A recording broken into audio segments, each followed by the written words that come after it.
Es un tema que tiene la característica de haber sido ya estudiado lo que significa la parte de lo que es parte de embriología y genética y parte de lo que es también medicina interna. También fisiopatología, estoy seguro que han podido leer eso. Cardiopatías valvulares hay varias, ¿no? Y vamos a describir las principales o las fundamentales que yo pienso que son importantes en lo que significa. ¿Están pudiendo ver ahorita o no? Sí, doctor. Ya. Entonces ahí está, vamos a ver las más importantes, ¿no? Nunca se olviden, válvula aórtica, pulmonar, mitral o bicúspide y tricúspide, que es la válvula del ventrículo derecho, aurículo ventricular derecha. Bueno, vamos a ver ahora, ¿no? Las cardiopatías estenóticas o insuficiencias, lo que sea. ¿Qué significa estenótica? Que no permite el paso de la, o estrecha el paso, ¿no?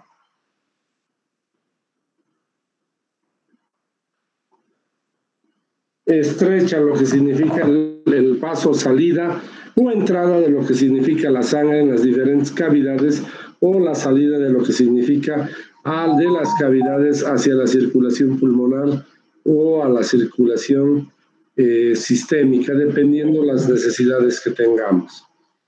Bueno, entonces vamos a ver que las insuficiencias es lo mismo, es un CIESD anómalo, si quieren, un CIESD no adecuado, un CIESD que no está bien sellado para lo que significa las cardiopatías, ¿no? Entonces, ¿qué les puedo decir? La verdad es que la insuficiencia yo consideraría que tiene una dificultad más importante en el procedimiento que lo que significa la estenosis. La estenosis en realidad se puede hacer un corte, un procedimiento más simple, una dilatación podría ser, ¿no? Y quizás con ese procedimiento menos agresivo podría solucionarse. Entonces, eso es importante.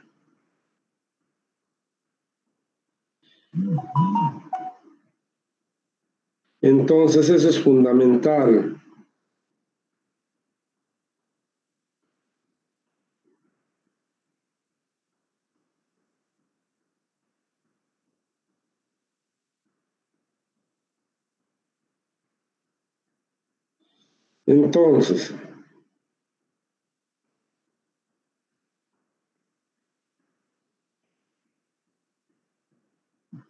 Entonces, ahí está.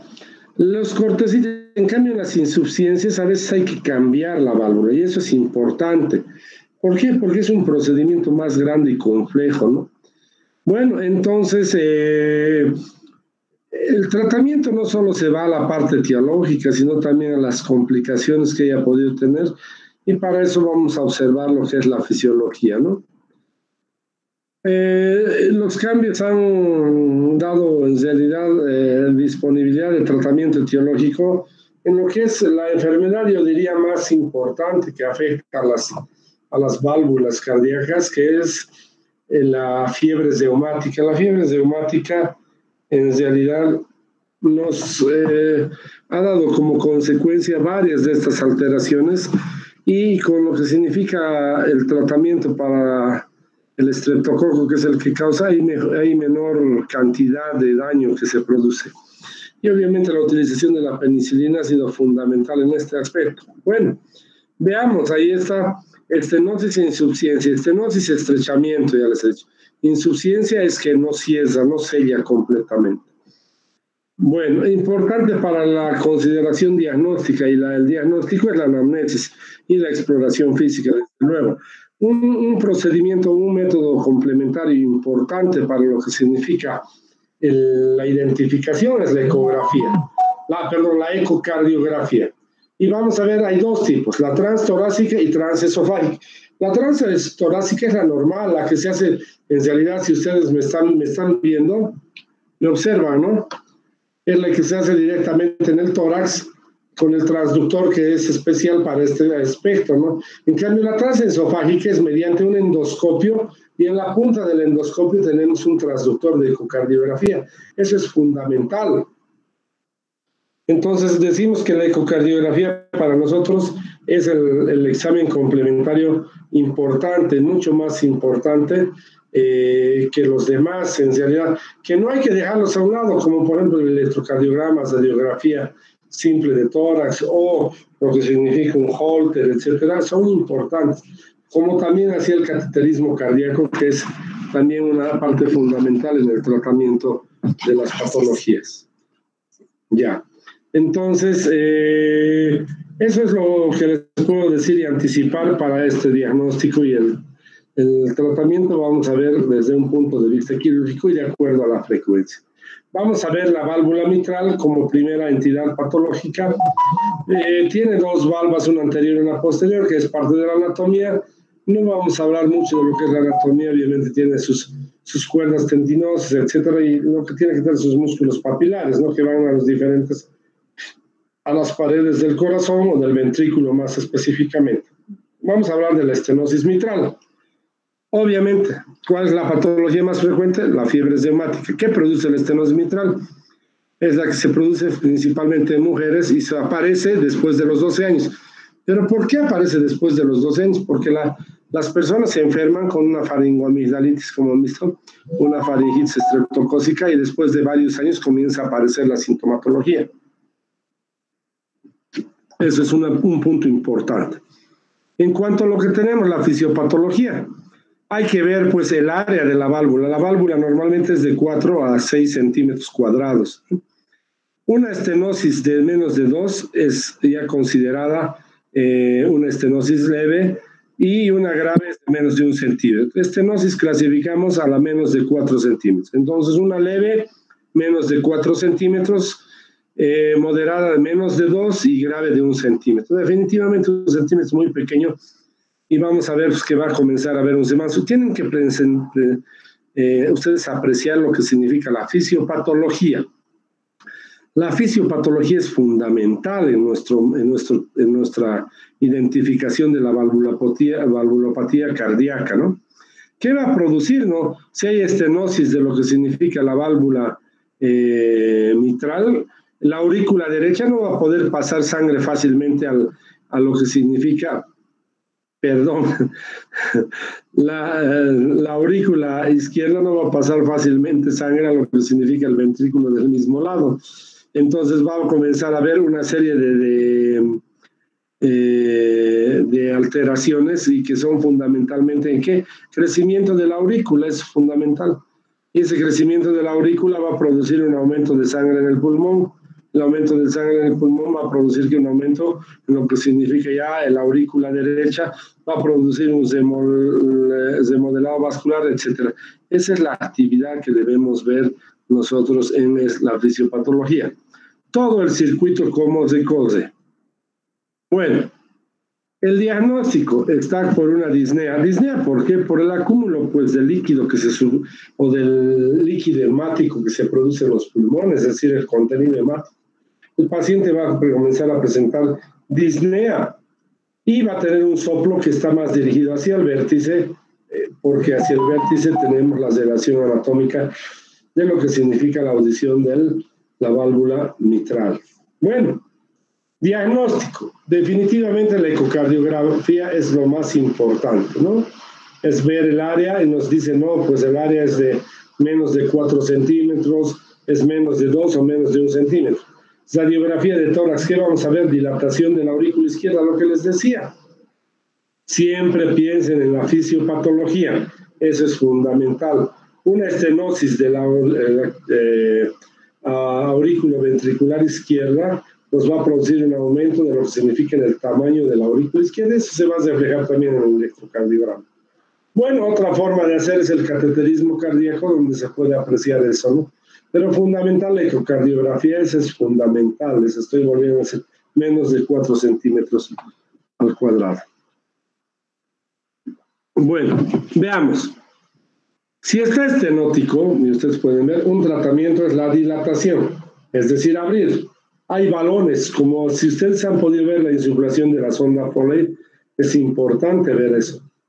Se dilata, se insufla y entonces tiende a dilatarse. Pero ya habíamos hablado de esto incluso en la estenosis aórtica, en la coartación de la aorta como tratamiento. El problema de la, ¿cómo se llama?, de la dilatación con balón o valvuloplastía con balón es que puede volver a estrecharse. Y aquí vemos en su diapositiva la válvula mitral normal y la válvula con estrechamiento. Se introduce un balón como un balón de la sonda Foley y se dilata. La pena de esto es que la dilatación dura muy poco tiempo, o si dura muy poco tiempo, menos de un año, siempre se aconseja que el tratamiento sea quirúrgico y no solamente en intervencionista. Hay que ser quirúrgico. ¿Qué es lo que se hace? Generalmente se hace un corte, una comisurotomía, que significa hacer un corte en la válvula para dejarla parcialmente abierta y que pueda permitir el paso del flujo de la sangre. Pero ¿qué pasa si hacemos una comisurotomía, es decir, una incisión en la válvula?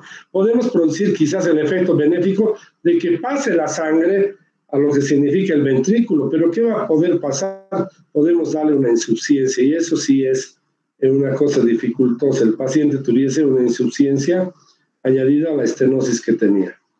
Otro, el tratamiento cuando ya es muy grave y no funciona ninguno de los anteriores métodos, ni la dilatación ni la comisurotomía, hay que hacerle sustitución con prótesis valvular, que vamos a ver luego cómo son las prótesis. Lo que les decía, generalmente aparece después de los 12 años, y aparece lo que significa la fiebre reumática, que aparece durante unos años, y luego comienza a presentar síntomas después de los 12 años, entre los 15 y 20 frecuentemente, y pues es sintomático de mucho tiempo, ¿no? Algunos presentan sus síntomas mucho tiempo, sobre todo cuando es leve, pero cuando ya hay una alteración más profunda y una gravedad en eso, vamos a empezar a encontrar que alteraciones en el ritmo, como fibrilación auricular, como consecuencia por la gran dilatación que tiene la aurícula izquierda. Bueno, siguiente patología, insuficiencia mitral. Y aquí está la insuficiencia mitral o regurgitación mitral. ¿Qué pasa? Miren, ahí está en la diapositiva, en el dibujo. La sangre vuelve a la aurícula del ventrículo izquierdo. Y eso es lo que significa la insuficiencia mitral, porque se fluye. ¿Qué va a pasar ahí? Si ustedes analizan en la fisiopatología, la sangre del ventrículo que debía ir a la aorta no va el 100% a la aorta, sino se fluye hacia la aurícula. ¿Y qué va a pasar? No va a haber una buena irrigación al tejido periférico. Esa es la fisiopatología. Entonces, el ventrículo izquierdo vuelve a la aurícula izquierda. Va a tener que aumentar la fuerza para mandar más sangre y bombear la sangre a través de la aorta. Por lo tanto, ¿qué va a producirse? Hipertrofia del ventrículo izquierdo para suplir esa falta. Aumento de presión en la aurícula izquierda por reflujo y una hipertensión pulmonar secundaria. Fíjense que casi siempre todos llegan a lo mismo, a lo que significa la afectación tanto de los ventrículos como de la aurícula, a una hipertensión vascular secundaria, igual que lo que significa la estenosis. El diagnóstico se basa en la clínica y obviamente en los exámenes complementarios. La disnea y la dificultad para realizar sobre todo ejercicio físico por la falta de fracción de eyección en lo que significa en la aorta, existe una intolerancia a lo que significa el ejercicio, poca tolerancia. Bueno, el soplo está también en la punta, pero irradiado más hacia la izquierda en la insuficiencia mitral. Anoten esto, puntúen bien. Los dos soplos de la insuficiencia y la estenosis van a la punta del corazón, nada más que el de la insuficiencia se dirige hacia la axila izquierda, ¿no? ¿Cuál es el examen diagnóstico más adecuado? La ecocardiografía. Transtorácica, es importante. Pero aquí hay algo que destacar. La transesofágica es mucho más sensible y apreciable. Y esto, por favor, consideren, es importante eso, ¿no? Y vamos a ver en la ecocardiografía el reflujo hacia la aurícula izquierda y nos dará pues, el diagnóstico certero. Nunca se olviden de hacer las pruebas diagnósticas generales, como radiografía de tórax y electrocardiograma, que son importantes. ¿Qué va a pasar igual que la estenosis? Una dilatación de la aurícula izquierda que puede ser percibida por lo que significa el electrocardiograma. Evolución natural. Bueno,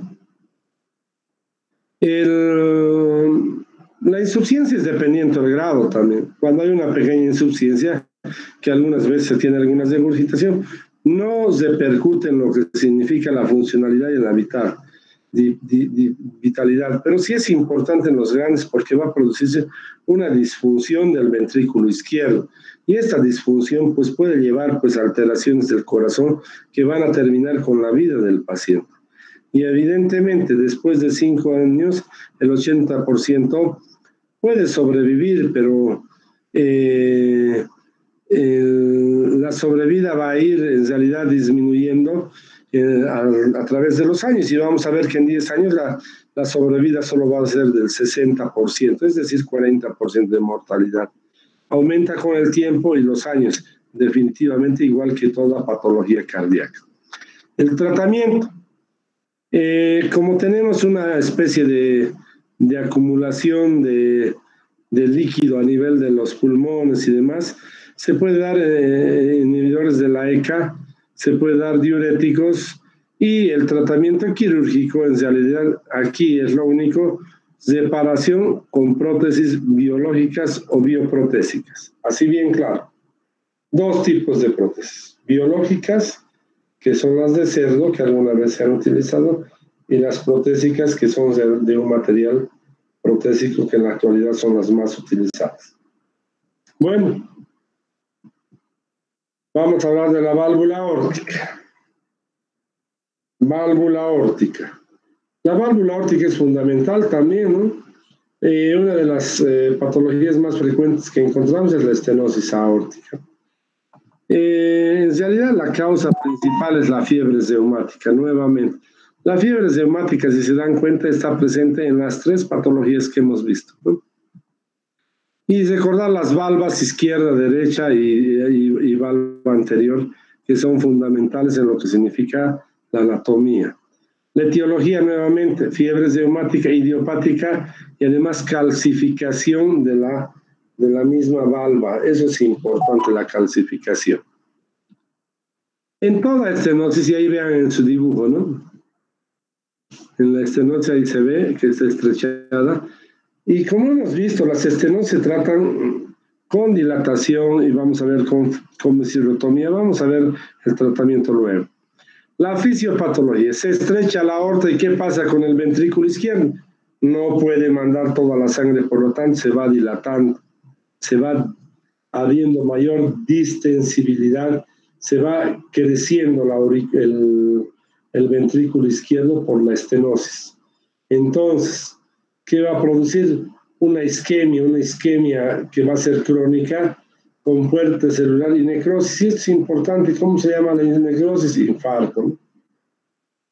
Bueno, ¿por qué? Porque crece tanto ese ventrículo en grosor que produce isquemia luego, ¿no? Y realmente la isquemia va a la necrosis. Bueno, ¿cuándo se presenta la estenosis aórtica? Miren, eso es importante. La estenosis aórtica se presenta principalmente en las últimas etapas de la vida, entre la 6ª y 8ª etapa de vida.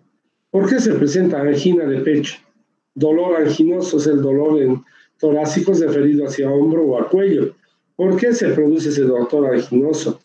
Por la isquemia, la necrosis. ¿Por qué se produce la necrosis? Por un gran aumento en la cantidad de tejido muscular, ¿no? Entonces, ¿por qué se aumenta el tejido muscular? Porque hay una estenosis que no deja salir. Entonces, para eso el músculo del corazón tiene que engordar y hacerse más grueso. Bueno, también un síncope de esfuerzo puede ser porque no ha habido el flujo enviado correctamente al nivel sistémico. Y por último, puede presentar la insuficiencia cardíaca. Quiero decirles que fundamentalmente la angina de pecho y el síncope de esfuerzo son principales. Luego ya vienen las complicaciones porque hay un grado de insuficiencia y la clínica es similar. Bueno, veamos ahora lo que significa la exploración física. ¿Qué les hablaba antes de lo que significa ¿cómo se llama? La estenosis y aórtica, la estenosis mitral y la tricuspidia? Era lo siguiente, era ver que en la mitral en la insuficiencia y en la estenosis, el soplo se escuchaba mucho mejor a nivel de lo que significa el vértice del corazón. Ahora vamos a ver que se oye el soplo en la base. En la aorta se oye en la base, no en el vértice del corazón. Y se irradia hacia las carótidas, obviamente. ¿Por qué? Porque ahí está viendo el problema, ¿no? En el tubo que envía, que son desde las carótidas. ¿Qué vamos a ver? Hipertrofia del ventrículo izquierdo, radiografía de torso, aumento del ventrículo izquierdo, ecocardiografía, ahí se ve el flujo y el área pequeña de lo que significa el área pequeña de lo que significa la válvula aórtica. Y ahí está, veamos, ¿no? Ahí vamos. ¿Cuál es uno de los síntomas? El dolor anginoso. Vean, por favor, ahí se está haciendo en su diapositiva el tratamiento. El tratamiento puede ser una dilatación, ¿no? Cuando hay una estenosis. Ahí están viendo con un balón, similar al balón que hay en la sonda Foley, en el primer gráfico. Luego se pueden poner estas prótesis, ¿no? Que están viendo. Bueno, y ahí está. Sustitución de la válvula aórtica, se desecan los velos y se coloca la prótesis. Pero no se olviden, algo importante más, dilatación con balón aquí no está, pero anote, se puede dilatar o hacer hasta vez una comisirotomía, pero no es tan conveniente. ¿Por qué? Porque se pueden producir grados de insuficiencia como hemos visto. Entonces el tratamiento principal está abocado a la dilatación o a la sustitución de la válvula por una prótesis. Y ahí están viendo la prótesis, que es una prótesis, un material prostético no de origen animal, que alguna vez se han intentado con válvulas similares a las del cerdo, sí se han hecho y se han colocado, ¿no? Bueno, insuficiencia. Etiología, fiebre reumática y congénita. ¿Qué pasa en la insuficiencia aórtica? La sangre vuelve al ventrículo izquierdo. Aquí está. Miren en la diapositiva. Vuelve al ventrículo izquierdo. Al volver al ventrículo izquierdo, ¿qué va a pasar con el ventrículo izquierdo? Crece el ventrículo izquierdo, ¿no? Hace más fuercita el corazón para dilatar, porque está dilatado y a mandar más sangre, ¿no? Pero ¿qué va a pasar con eso en la insuficiencia? No va a llevar la cantidad de sangre a la vía periférica, a la aorta. Por lo tanto, la persona puede tener las siguientes características. Presentar disnea paroxística nocturna o insuficiencia cardíaca, eso es lo importante. Quiero decirles que son asintomáticos cuando las insuficiencias son muy pequeñas y no se sienten. ¿Qué va a suceder? Ampliación de la presión de pulso, el signo de Cozy-Yang. Y también va a producirse el soplo diastólico descendente de Austin Flint. Es importante, la aorta descendente, eso es fundamental. Entonces en esto no se va a ver tanto en la base, sino va a ver en la aorta descendente, que es la parte de lo que significa la auscultación. Como siempre, radiografía, electrocardiograma, toditos, pero la ecocardiografía es la mejor para esto. Vamos a ver que la insuficiencia cuando es grave, la sobrevida disminuye muchísimo, ¿no? Mira, hasta el 50%. Cuando es leve o moderada, la sobrevida es importante, del 85 al 90% en 10 años, importantísimo, ¿no? Bueno, una vez que aparece la insuficiencia cardíaca, obviamente con esto las probabilidades de vida disminuyen. Y a la derecha de ustedes y a la izquierda de su pantalla están las prótesis con material no biológico, es decir, las prótesis sintéticas que vienen con esta bolita, que es la que sustenta en lo que significa el anillo, y el anillo puede suturarse a lo que significa al mismo anillo del corazón. Eso es lo que sucede. Hay importante lo que significa la funcionalidad ventricular y la presencia de alguna arritmia que puede condicionar a lo que significa el problema. Tratamiento. tratamiento de sustitución de la válvula aórtica. Nada más, eso es lo fundamental, ¿no? Bueno, elección de las válvulas, las protésicas son mecánicas y bioprotésicas. Las mecánicas son las que han visto en canastillo con una bolita, y las bioprotésicas son las biológicas, generalmente están viniendo de prótesis porcinas o bovinas que se hacen en esa forma de lo que significa una válvula. Pero aquí es importante en el uso de las dos válvulas, ya sea mecánico o protésica, y siempre debe tomar anticoagulantes, porque cualquier cuerpo extraño que esté en nuestro organismo, sobre todo en la parte vascular, va a tender a hacer trombos, y eso sí es un acabose para el paciente, porque puede darle un infarto masivo y fallecer, ¿no? Supervivencia a los 10 años del 40 al 30%, es relativamente bajo, 50%, y mayores de 66 sí tiene una mortalidad importantísima, no como el otro era 20, 40%, no. Este tiene un promedio de 50% de mortalidad. Bueno, sigamos. Con eso terminamos las valvulopatías más importantes. Ya les he mostrado las prótesis biológicas o bioprotésicas y las prótesis mecánicas. En la actualidad se están utilizando prácticamente solo las mecánicas y para este tipo de patología. Con esto estaríamos terminando el tema de lo que significa valvulopatías y el tratamiento quirúrgico. Estoy indicando bien cómo debe hacerse y cómo debe tenerse este material que debemos tener para nuestro estudio y obviamente la evaluación.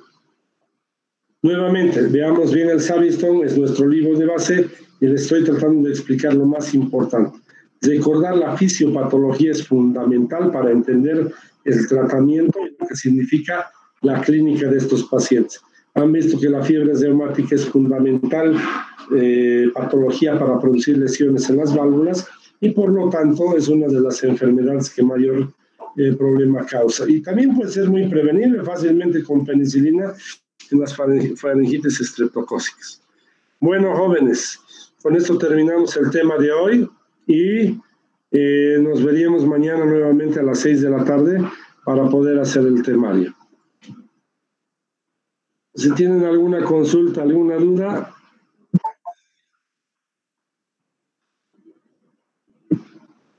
De no ser así, entonces, nos vemos el día de mañana y pues